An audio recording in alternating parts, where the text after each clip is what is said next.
Welcome to Deets and Geets, a pop culture podcast giving you the deets, the pop culture happenings that pique our interest.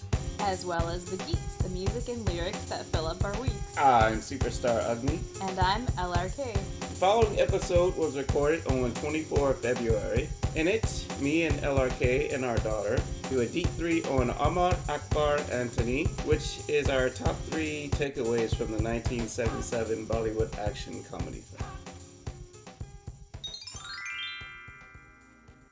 Amar, Akbar, Anthony, Deet 1. So right now there's a very scary rising campaign of the Hindu right to pretty much declare India as a Hindu nation, and especially to further marginalize Muslims. So it's weird to watch a very commercial movie like Amar, Akbar, Anthony with right with you know, like the big A-list stars of the time, and now watching it almost kind of feels subversive. It's not without its issues. Like, it does, you know, kind of normalize the Hindus a little bit more than it does Muslims and Christians. Like, they're a little bit more of caricatures, but it still very much does include them as part of like India and the Indian fabric.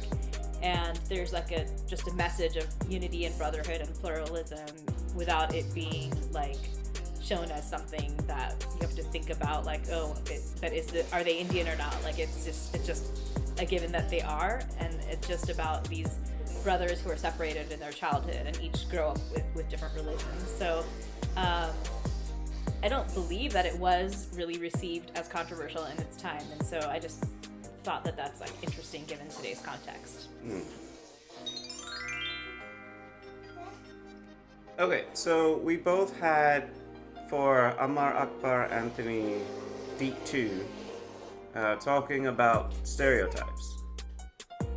So, for the reasons that you mentioned in the beginning, I enjoyed the film. One thing that I think they did not do right is not... I know, right? I'm upset about it too. It's not specific just to this movie. I think a lot of films during that time and even today just have some tropes, especially like yeah, we should just have her be like our rage meter.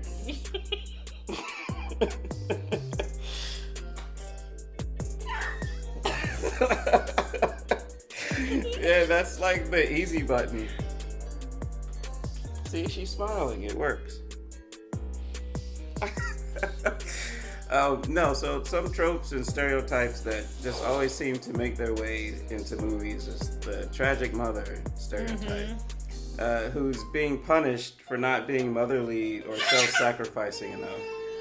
And then the regressive representations of darker-skinned people. And this it seems one, like it's not getting any better today. It's like mind-boggling. So this one wasn't as bad as like the blackface in Mr. India. Right.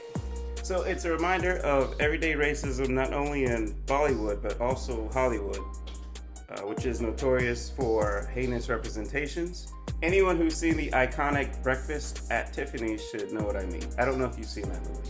I haven't, but I've seen like little clips of it, so yeah, I think I know what you're referring to. Yeah, I'm not gonna go into what exactly are the issues with that film, but I couldn't get through it. I tried to watch it twice, and I was just like, iconic or not, exactly, that's how I felt every time I watched it. Amar, Akbar, Anthony, Deep 3. So watching this movie, which, you know, is like very masala, very commercial, very entertaining, but very, you know, male-centric, in terms of all the main characters and their arcs are men and brothers and all that. But it just made me think about how gender has come a pretty long way in Bollywood. Like, there definitely are still movies that come out that are just like mostly about the male characters. But the 3 women who were in this movie were like huge stars in their time. Parveen Babi, Neetu Singh, and Shabana Azmi.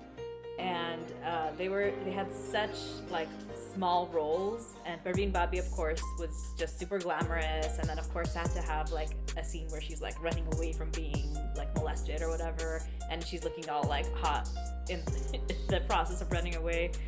And then Shabana Azmi had such a negligible role.